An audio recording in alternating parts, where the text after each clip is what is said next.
The ruins of the Corvani Empire stretched out like the broken bones of a fallen giant. Once their crystal spires touched the skies of 3 worlds. Now the cities lay silent, blanketed in dust and tangled vines. No survivors, no signs of war, just silence.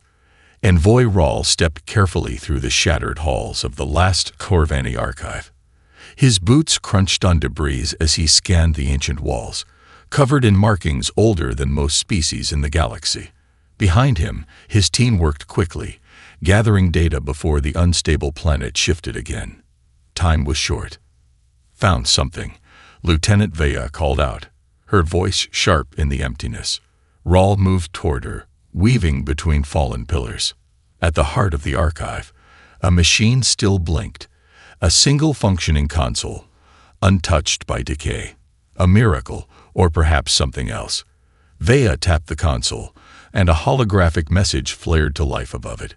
Flickering and warped by age, the image showed a Corvani elder, eyes hollow with fear. Rawl leaned closer, ears straining to catch every word. "If you find this, it is already too late for you. We tried to learn. We tried to understand. We thought we could contain it, but we were wrong." It woke. The elder's voice trembled. Behind him, the shimmering city was falling apart, towers crumbling into mist. It came from Earth. Not the humans. Not their armies. Something else. Something they protect without ever speaking of it. Beware Earth. They protect something far worse. The message ended in static. For a long moment, no one spoke. Even the dust seemed to pause in the air. Vea swallowed hard. "Sir, that's the 7th civilization." Rawl nodded slowly. He remembered the reports. The Zilari, the Vornak, the Tyrellian scholars, each one had left the same message carved into their final records, right before their civilizations fell into ruin.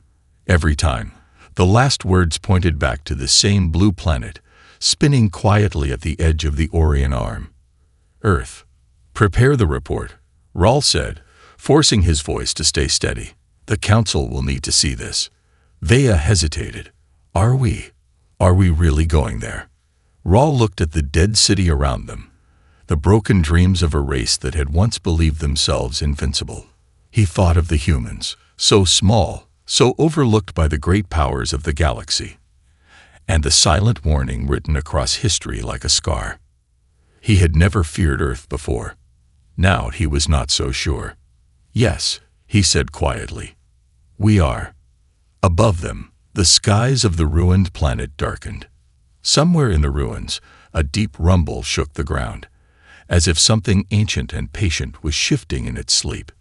None of them noticed. Not yet. The diplomatic vessel Orin's light drifted toward Earth, its silver hull gleaming under the pale sun.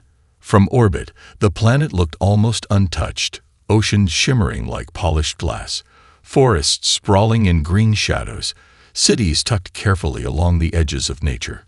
A world that should have been loud with communication, crowded with the noise of an interstellar species. But there was nothing. Only silence, broken by old radio waves that fizzled into the void. Envoy Rawl stood at the observation window, arms folded behind his back.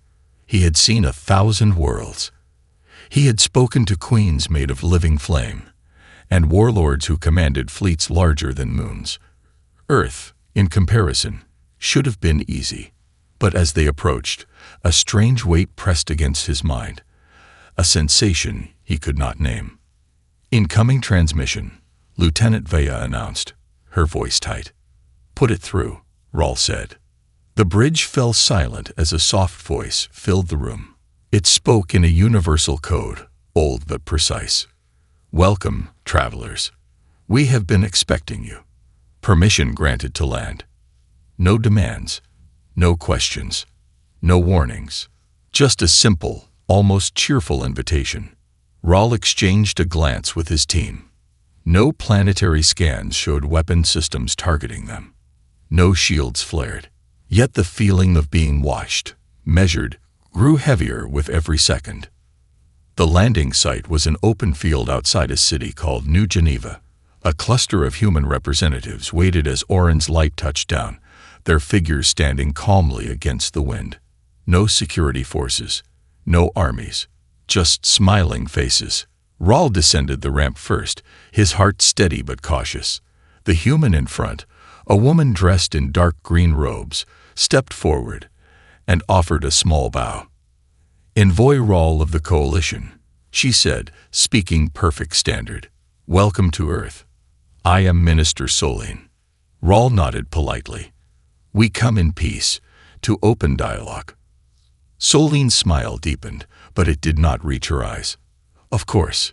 You are most welcome here. We appreciate your curiosity." Behind her, the other humans watched silently. Their expressions were polite, but distant, as if their thoughts were elsewhere. Rahl felt it again, that sensation of being weighed, judged, and found lacking. As if the humans knew why he had come, as if they knew exactly what had been found among the ruins of the Xorveni, and what warnings had been left behind. And yet they said nothing. The diplomatic talks began quickly. Earth's representatives answered every question with careful, measured words. They spoke of trade, culture, peaceful intentions. They offered no technologies, no treaties, only polite conversation. Hours passed, but Rahl learned almost nothing new.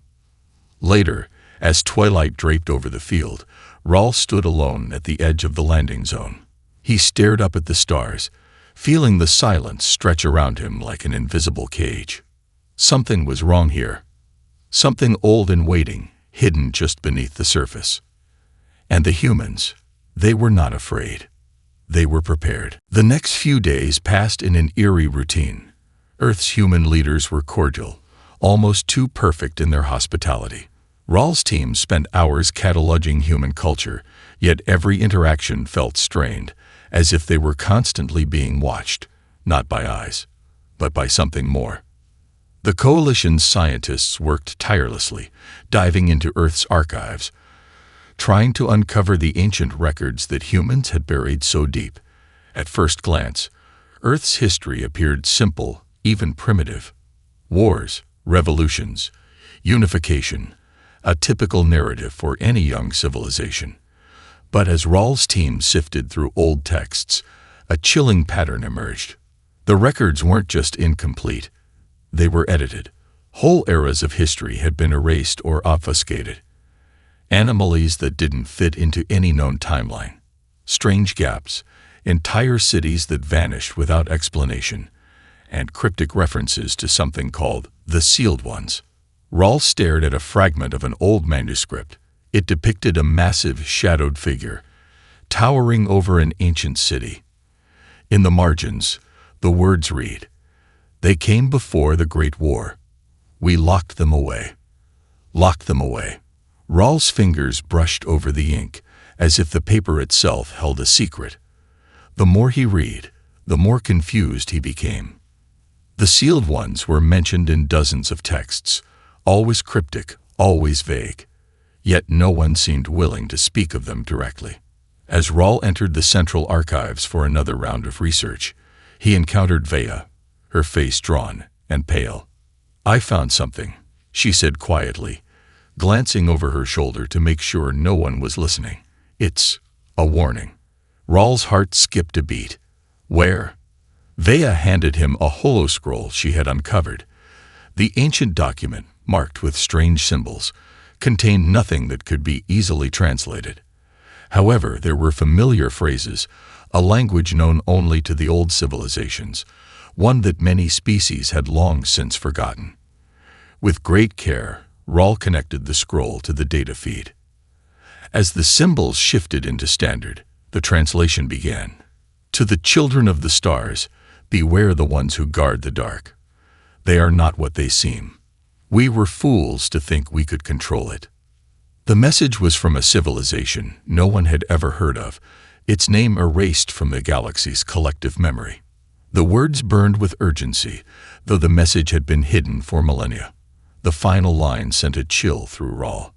"It will wake again, and when it does, they will stand between us and it.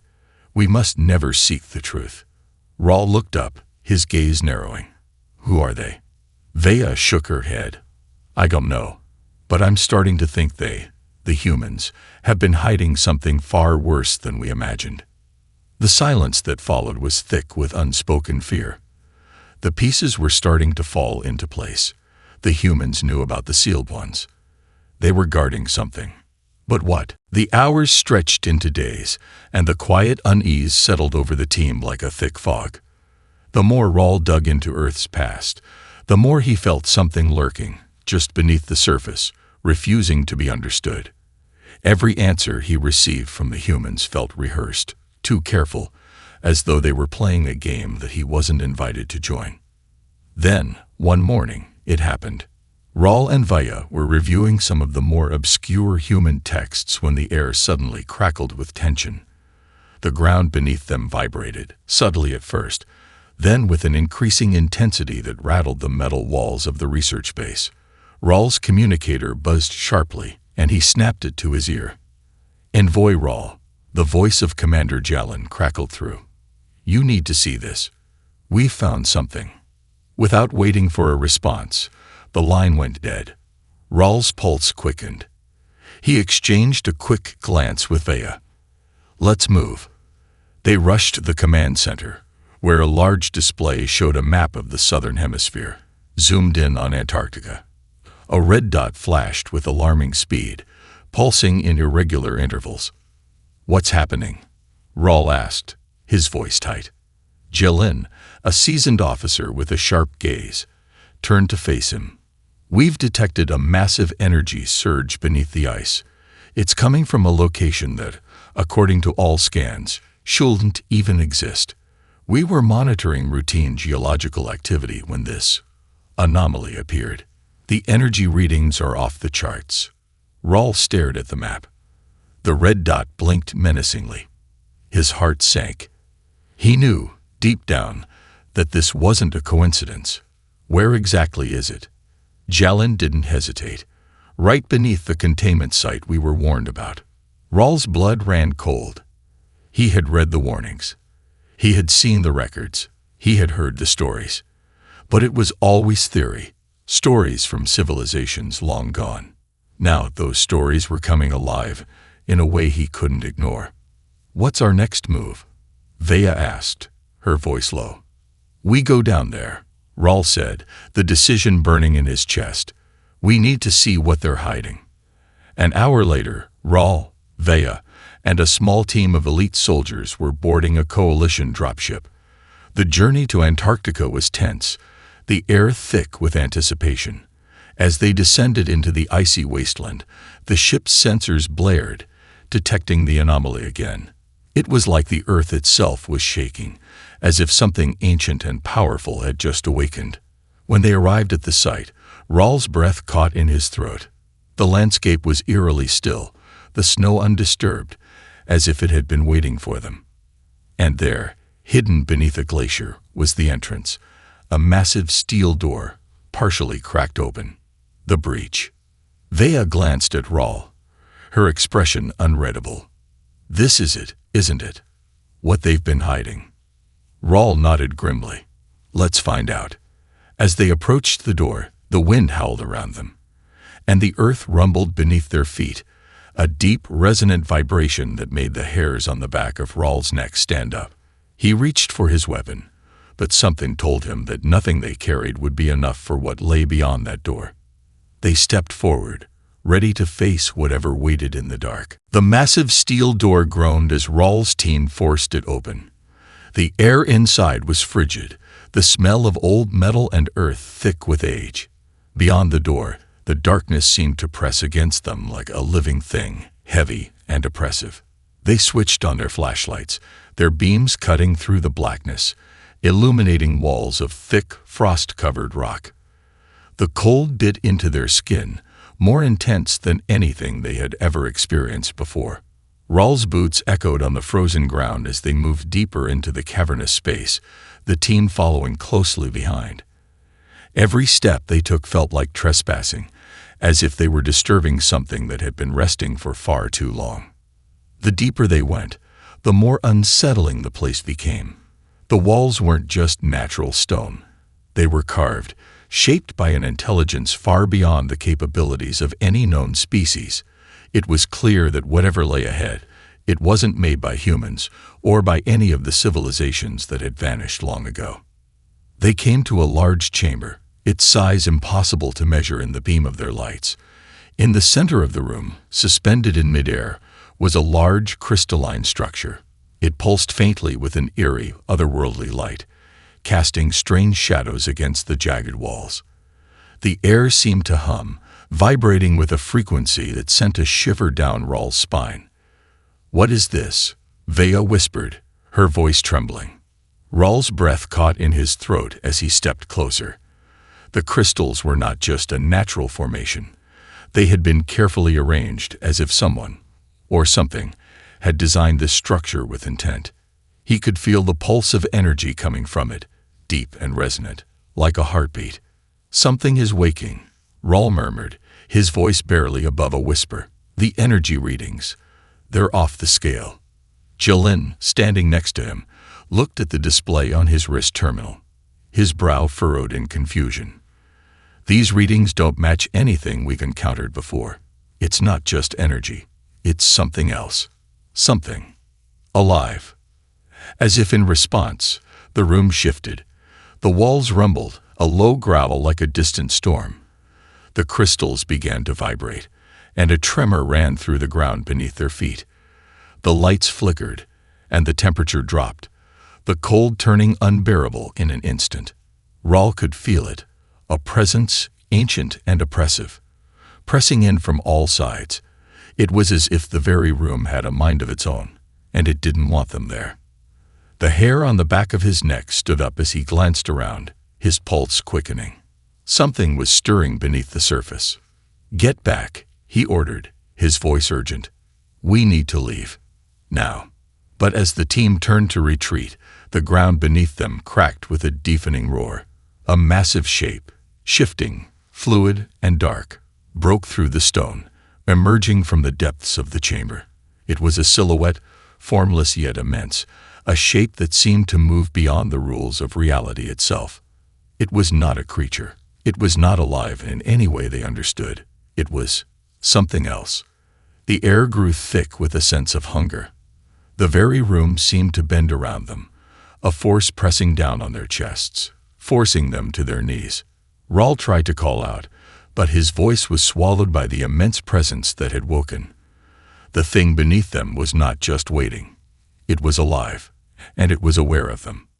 It had been waiting for a very long time. The thing beneath them stirred, its dark form pulsating with an unnatural rhythm. The chamber groaned, the walls shaking as if in fear. The temperature dropped to impossible lows, and Rawl could see his breath misting in the air. The air was thick, charged with an energy he had never felt before, almost suffocating. It was like the room itself was alive, breathing, waiting for something. "Fall back," Rawl shouted, his voice cutting through the panic. But it was too late.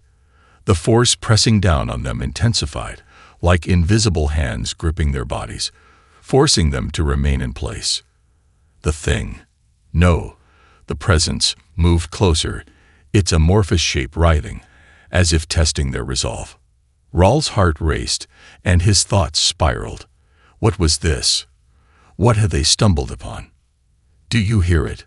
Vea's voice trembled. She was standing beside him, her face pale. "The whispers, they're calling." Rawl turned to her, his eyes wide with realization. "No, this isn't just some forgotten alien species. It's ancient, too ancient." Jilin, gripping his rifle, scanned the darkened corners of the room. "Sir, we need to get out of here now, if that thing gets any closer." But before he could finish, the walls of the cavern seemed to pulse, and Rawl felt an overwhelming pressure in his mind. The whispers were growing louder, no longer words, but images and feelings flashing through his thoughts. He saw a vision, the surface of a different planet, blue and green, not unlike Earth, but older. A thriving, peaceful world, its inhabitants in harmony with the land. Then the skies darkened. A force, A dark shadow descended from the stars. It was the same force they were feeling now, the same presence that had waited in the depths of Earth. A whisper echoed through Rawl's mind. We sealed it away, but we were not the first to encounter it. He gasped, clutching his head as the vision shifted again. This time, a species, unlike any he had seen before, stood around the same structure they were in now. Ancient beings, tall and glowing with power. Their bodies were covered in intricate markings, and they stood solemnly before the crystal-like object at the center of the chamber. They found it too, Rawl muttered, eyes wide as the realization hit him. This isn't just Earth's secret, it's the secret of 1,000 worlds. Something ancient, something that predates even the first civilizations. The whispers in his mind became more urgent, overwhelming. He saw civilizations rise and fall, all of them leaving behind warnings, just like the Xorveni, just like the Zillari. They had all discovered it, this thing, this presence, and tried to contain it, to lock it away. Rawl, we need to go. Vea screamed, her voice breaking through the haze of his vision. The force pressing down on them was almost unbearable now, and the very air seemed to crackle with impending disaster. Not yet, Rawl murmured, staring at the crystalline structure. I have to understand. Suddenly, the crystals at the heart of the chamber flared to life. A blinding light filled the room, and the presence shifted again, as if acknowledging their intrusion. Rawl's vision blurred, the darkness closing in on him as the whispers turned into a roar. The truth was slipping away, just out of reach.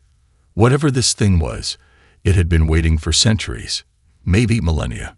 And Earth had been its final prison. And now, it was awake. The light from the crystalline structure was blinding, a violent pulse that seared through Rawl's mind. His vision blurred, and the roar of the whispers crescendoed, becoming an all-encompassing hum. It felt as though the walls were collapsing inward, the very foundation of the cavern trembling under the weight of something enormous, something that had been dormant for far too long. Rawl, we need to get out of here. Vea's voice broke through the chaos, but Rawl could barely hear her over the deafening noise. His body felt as though it were being torn apart, a pressure building in his chest, as if the very air around him had turned to lead. The crystalline structure pulsated again, and the ground cracked beneath their feet. The thing, no longer merely a shadow or a presence, but something far worse, began to stir.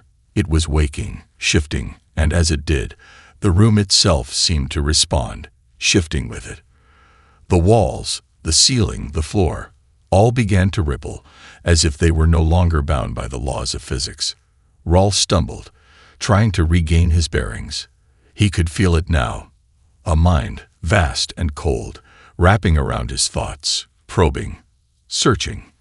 The whispers had turned into commands, demanding something he couldn't understand. And yet, deep within, he knew. He knew that this thing had been controlling the fate of countless civilizations for eons. Get back, Jalin shouted, his voice harsh with urgency. His hands trembled as he raised his rifle, but it was clear that even their weapons were no match for what lay ahead. The team began to move, but the force that had been pressing against them grew stronger, as if the very air was thickening with a gravitational pull. It was an impossible weight, one that threatened to crush them under its sheer presence. Vea stumbled and fell to her knees, gasping for air. Rawl, we can't escape it. It's inside me. Inside all of us. Her eyes were wide with fear, her breath coming in shallow gasps. She reached out toward the crystal, as though it were calling her. Rawl rushed to her side, grabbing her by the arm. Vea, don't listen to it. It's trying to control you. You have to fight it. But the pull was too strong. Vea's hand hovered over the crystal, her fingers trembling, almost as though they were drawn to it against her will. Rawl had no choice. He pulled her away, dragging her toward the exit, his heart pounding in his chest. The others followed, stumbling in a daze as the room around them continued to twist and warp. The presence that had awakened was more than just a physical force. It was psychological, infiltrating their minds, pulling at their very consciousness. As they reached the entrance, Rawl looked back one last time, his eyes locking onto the now fully awakened crystal. It glowed with a malevolent light, casting long dark shadows across the cavern. And in that moment, he understood. This wasn't just a weapon. It was a prison. The civilizations that had sealed it away hadn't just feared its power. They had feared what it could unleash if left unchecked. It had the power to destroy, to control, to bend entire worlds to its will. And now it was free. "We're not leaving until we stop it," Rawl said, his voice steady despite the chaos around him. "But we need to find a way to fight back." The tunnel shook violently as the team scrambled toward the surface, their legs trembling with exhaustion, their minds racing with the terrifying knowledge of what they had just unleashed. The ground beneath them continued to rumble, the force of the awakening thing beneath them echoing in every step. The air was thick with dread, and even though they were moving upward, it felt like they were being pulled back toward the chamber, drawn to the crystal's malevolent glow. Rawl's mind raced, trying to process what he had just learned. The crystal was not just a prison. It was the key to something far worse than anything they could imagine. A force that had been contained for millennia, a being that had shaped the rise and fall of entire civilizations, was now awake. And if they couldn't stop it, Earth would become its next victim. Vea's face was pale, her eyes wide, but there was a determination behind them now. The whispers still echoed in her mind, but they were no longer controlling her. She had fought back, just as Rawl had told her. The others were less fortunate. Their faces were drawn, their eyes clouded with confusion and fear, their wills barely holding out against the dark influence that had seeped into their minds. "We have to find a way to stop it," Rawl said, his voice low and urgent. "Before it spreads, before it destroys everything." But Jalen's expression was grim. "What if we can't? What if it's already too late?" "We can't think like that," Rawl shot back. "We have one option left." He reached into his bag, pulling out the device they had uncovered earlier in the chamber, an ancient relic, shaped like a key, its markings glowing faintly with the same eerie light as the crystal. It had been hidden, buried in the heart of the structure. But now, Rawl was certain of its purpose. It was the only thing that could stop the awakening entity. But it wasn't just a tool, it was a choice. "What are you suggesting?" Vea asked, her voice hoarse. "I don't think it's meant to be used by anyone," Rawl said slowly. "But we have no other options. If we activate it, we'll either sever the entity's connection to the crystal or, Vea's voice cracked. "Or what, Rawl?"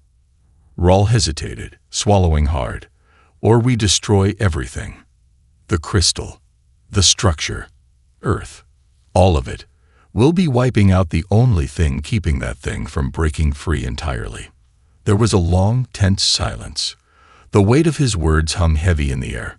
Every member of the team was staring at him, knowing that whatever decision they made, it would be the final one. There was no turning back.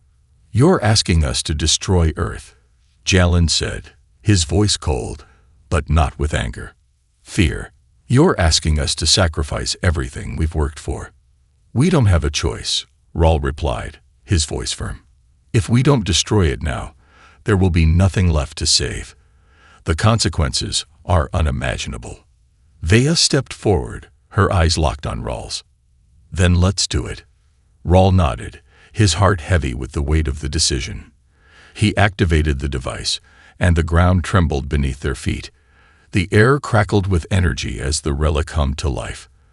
The crystal at the center of the chamber flickered violently, its light expanding and contracting, as if resisting the device's pull. "Get ready," Rawl said, stepping back, watching the relic's energy grow stronger. The darkness surrounding them seemed to shift, to become alive, as though the entity itself was aware of what they were doing. The whispers surged in intensity, but this time, Rawl felt no fear. He felt resolve. The relic's energy reached a crescendo. And then, with a deafening roar, the crystal shattered, its light engulfing the entire cavern.